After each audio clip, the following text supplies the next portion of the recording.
Hi friends, ఈ మంత్లో మన సచివాలయం ఎంప్లాయీస్కి ఇంక్రిమెంట్ అప్డేషన్ ఉంది. ఆ ఇంక్రిమెంట్ అప్డేషన్ డీడీఓ పేరోల్ లాగిన్లో ఏ విధంగా అప్డేట్ చేయాలో ఈ వీడియోలో తెలుసుకుందాం.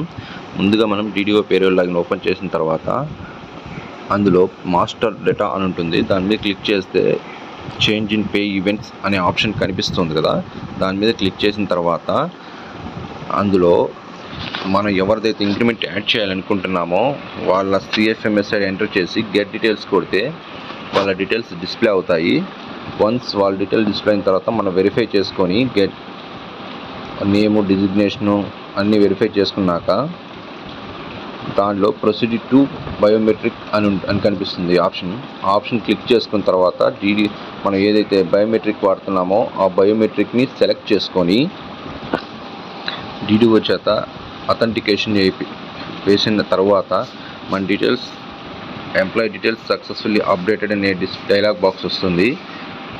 వన్స్ అలా వచ్చిన తర్వాత మీరు ఆటోమేటిక్గా మీ బేసిక్ పే కూడా 23,780 రూపీస్కి అప్డేట్ అవుతుంది. ఒకవేళ రాకపోయినా మీరు మాన్యువల్గా కింద మీకు కనిపిస్తున్న ఆప్షన్ బట్టి మీరు చేంజ్ చేసుకొని సేవ్ అని కొట్టిన తర్వాత మళ్ళీ డీడీఓ అథెంటికేషన్ అడుగుతుంది.